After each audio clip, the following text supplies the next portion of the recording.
Salut tout le monde, c'est PrimeFX et on se retrouve aujourd'hui pour un nouveau tuto. Comme vous avez pu le voir dans le titre, donc comment insérer un élément audio ou vidéo sur son site internet. Donc ça marche aussi bien en local que sur un serveur. Alors oui, je vous avais dit dans le dernier épisode que je continuerai ma série sur le HTML, et ben voilà, c'est ce que je suis en train de faire. Et on va tout de suite voir à quoi va ressembler le résultat. Voilà, donc quelque chose avec de la musique, voilà, qui peut se lancer. Qui peut se lancer directement quand on ouvre la page ou pas, ça on choisira. Ici une vidéo sur laquelle on peut mettre un poster, parce que vous allez voir que là la photo en fait ne correspond pas du tout, donc on peut régler le volume aussi et mettre en plein écran. Ça c'est vraiment bien. Voilà, on peut lancer la vidéo, voilà, c'est une musique de BNCP, donc Best No Copy Music, que j'avais une fois téléchargé, ça aussi c'était une musique. Bref, on va tout de suite regarder comment créer ça. Alors, on va ouvrir notre index. Donc déjà, ce qu'il va vous falloir, il va vous falloir une musique, donc en format MP3 ou OGG. Donc ça, c'est les plugins. Les plugins seront installés selon les navigateurs, hein, c'est-à-dire si quelqu'un a un navigateur qui n'est pas compatible avec les formats de musique OGG et qui va en lire une, bah, il va devoir télécharger un plugin. Bon, voilà. Donc il va vous falloir une musique. Moi, je l'ai pris en MP3. Donc voilà, avec un petit dossier audio, voilà, pour que ce soit rangé, si vous en avez plusieurs dans votre site, si vous avez l'intention d'en mettre plusieurs. Excusez-moi. Oui, donc voilà. Ensuite, il va falloir un dossier vidéo, et donc là, voilà, une vidéo en MP4, ou bien en MP4, voilà, donc c'est H264 en fait qu'il faut comme format, donc c'est du MP4. Pareil, ou en OGG, Theora, il me semble, voilà. Et ou alors vidéo en WebM. Pareil, après les plugins seront installés selon les navigateurs utilisés pour lire la vidéo. Et ensuite, on va avoir voilà un poster qu'on peut mettre, vous pouvez le renommer. Hein. C'est une petite image que vous allez mettre avant de lancer la vidéo en fait, pour faire une petite affiche. Voilà, un peu comme les miniatures sur YouTube. Voilà, voilà. Donc on va tout de suite commencer avec la partie pour mettre un fichier audio. Donc je vais ouvrir mon index, hein. J'ai déjà créé un micro design, un truc tout petit. On va tout supprimer, voilà tout ce que j'ai fait. Ça c'était pour le précédent tuto que j'avais fait. Voilà. Voilà, donc on va commencer par mettre H3. Bon, ça j'avais fait des tutos hein, pour présenter un petit peu. Pour présenter un peu le HTML, donc ça, il faudra les regarder si vous y connaissez pas trop. Ensuite, on va mettre musique, donc ça c'est un texte tout à fait normal qui va apparaître avant. On va écrire audio pour informer en fait que ça va être un élément audio. Ensuite, la petite balise src pour comme pour quand vous ajoutez par exemple /img src pour ajouter une image, voilà. Donc src dans la source, on va mettre le chemin en fait de notre audio, donc c'est-à-dire moi c'est audio, donc c'est le chemin toujours hein, le chemin par rapport à votre index. Donc moi mon index est ici. Donc audio, voilà, ça va être ici. Et ensuite spring.mp3, donc /spring.mp3. Voilà. On ferme le guillemet. On ferme ça et on met /audio. Et voilà. Maintenant, voilà, on peut fermer aussi le H3. Voilà. On peut ouvrir la fenêtre. Voilà. Index. Et là, qu'est-ce que vous allez voir? Il n'y a absolument rien. C'est vide. Voilà. C'est un peu bête. En fait, on va devoir rajouter un attribut qui va être contrôle. Voilà, juste comme ça, on l'écrit juste comme ça. On fait CTRL S pour enregistrer. Et en fait, ça va nous permettre d'avoir les contrôles comme play, pause, enfin les boutons quoi de contrôle. Voilà, comme ceci. Avec le son et le timer. Donc voilà, là on peut regarder. Voilà, donc là ça marche très bien. En fait, à quoi ça sert? Ça sert tout simplement à avoir voilà ces contrôles, parce que parfois les gens ne le mettent pas et ils font en fait leur propre design en JavaScript, il me semble. Enfin, il est possible de le faire soi-même. Bon, moi je trouve que celui qui est prédéfini est très bien, alors je laisse le mien. Voilà. Ensuite, j'avais encore des choses à vous dire. Voilà, sur l'audio, hein, avant de passer vraiment concrètement au format vidéo. Qu'est-ce qu'on va pouvoir faire? Alors on va toujours on va simplement pouvoir ajouter des attributs comme width, enfin width, je sais pas trop comment prononcer, pour avoir la largeur. Donc vous mettez par exemple 700, voilà, et vous enregistrez, ça va agrandir la largeur de la barre. Bon, ça, on s'en fiche un peu, hein, parce que la petite barre par défaut est très bien, ça c'est pas très important. Par contre, il va y avoir des trucs vraiment sympas, comme par exemple autoplay. Pareil, on le rajoute juste comme ça. Quand on va reloader la page, la musique va démarrer toute seule. Voilà. On voit bien que la musique démarre toute seule dès le reload de la page. Bon, je vais l'enlever pour les trucs suivants. Et on pourrait aussi mettre loop. Bien sûr, on peut en mettre plusieurs. On peut mettre autoplay et loop. Loop, ça va permettre tout simplement, hein, comme son nom l'indique, à ce que quand on arrive à la fin de la musique, et ben ça nous la relance. Là. Et voilà, ça la relance. Voilà, donc ça, c'était les attributs utilisables pour musique, enfin pour l'audio. Maintenant, il y a encore un truc qui est pas mal pour pouvoir maximiser la compatibilité, en fait. Ça va être tout simplement de laisser, voilà, audio avec contrôle et loop, enfin vos attributs. Le audio, là, on va le descendre. Bon, là, je crois aussi, on peut le descendre, hein, voilà. Ça, on va le décaler à peu près ici, voilà, au même niveau que l'autre pour que ce soit bien présenté.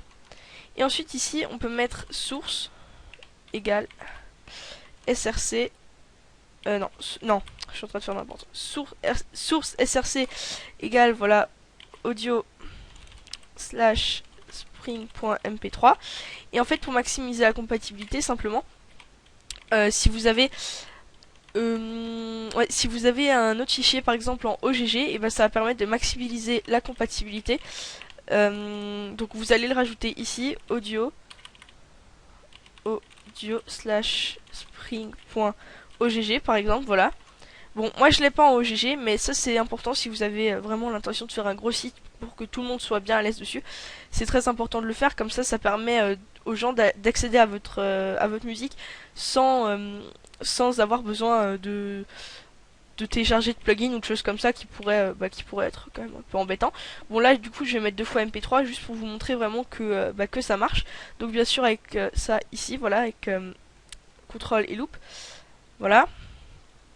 Là, dossier, index. Et on peut voir voilà que ça marche toujours. Voilà, donc ensuite, qu'est-ce qu'on peut encore faire? On peut encore rajouter un message, donc entre les deux balises audio, pas dans les sources, hein, vraiment entre les deux audios. Ah oui, j'ai oublié un truc, pardon. J'ai oublié un truc très important.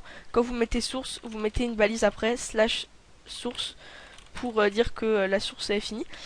Et vous pouvez mettre un petit message genre updater votre navigateur. Voilà, ça c'est à dire en fait que si la musique ne se lance pas, bon, moi là ça va pas le faire, hein, parce que voilà, la musique marche très bien. Mais par exemple si un navigateur ne peut pas lire votre musique ou voilà, et ben il va y avoir marqué ce message. Alors maintenant je sais pas si là par exemple si j'enlève les deux MP3 et que je laisse juste comme ça, si ça va m'écrire le message. On peut essayer mais je suis pas sûr. Non. Non, en principe, voilà, quand votre navigateur est pas assez récent, ou voilà, et ben ça va vous afficher ça. Pareil, maintenant, si admettons que voilà, je le mette ici, audio, voilà, tout sur la même ligne avec un seul fichier, hein. Voilà, là, audio src égale, bah voilà, le message il sera tout simplement entre les deux en fait. Donc chemin, voilà, pour dire le chemin d'accès, voilà, contrôle loop, et ici le petit message, voilà. Donc ça c'était pour le fichier audio. Bon du coup je vais le remettre quand même, audio slash spring.mp3. Voilà. Donc ça maintenant c'est fait. Et maintenant on va passer à la partie pour insérer donc notre vidéo. Donc vous allez voir c'est exactement le même principe. Donc je vais de nouveau mettre H3. On va mettre clip, voilà. Donc ici on va mettre vidéo, src, donc notre vidéo, vidéo slash le nom, hein, bon là faut que je le copie parce que je l'ai pas renommé. Voilà, CTRL C. Voilà, on n'oublie pas de mettre .mp4, très important, enfin l'extension du fichier. Ensuite on va remettre, faut pas fermer la balise, CTRL, pour la voir, voilà. On peut mettre également autoplay pour que la vidéo commence directement. Mais là, je vais pas tout de suite le mettre, vous allez voir pourquoi. Ensuite, bon, on n'oublie pas de fermer. Et pareil, si on veut, on peut mettre un petit message entre pour dire d'updater le navigateur, etc. Voilà. Donc ici, qu'est-ce qu'on va faire? On va tout simplement regarder l'aperçu en fait de la vidéo. Voilà, donc là, ça va être très grand, très moche, et le fond, ça va être l'opacité qui va descendre après de BNCP, hein, pour ceux qui connaissent. Voilà. Donc c'est pas un effet qui est fait dessus, hein, c'est vraiment c'est la vidéo qui est comme ça. En fait, ce qu'on va faire, nous, tout simplement, c'est qu'on va rajouter l'attribut 8. Donc, là, 8. Voilà. Ah, j'arrive pas à écrire. Voilà, et on va mettre, par exemple, 600. Voilà. Donc, on laisse comme ça, CTRL S. On rouvre, et là, on a une petite vidéo sympa, toujours avec ce fond très moche. Du coup, on va le changer. On va mettre celui qu'on veut, et pour ça, on va utiliser l'attribut poster, qui s'utilise comme ça. Poster égale le petit guillemet et puis le chemin, donc moi ça va être vidéo slash poster.jpg ou jpeg, je sais plus, jpg il me semble. Voilà, CTRL S pour enregistrer et on peut regarder ici.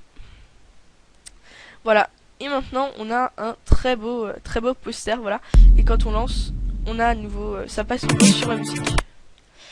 Voilà, donc ça c'est fait, voilà. Maintenant pour maximiser la compatibilité, pareil, vous allez toujours avoir, ce sera toujours possible en fait d'ajouter plusieurs sources. Donc c'est exactement le même principe. Je vais pas vous, enfin je vais vous le montrer mais très vite fait.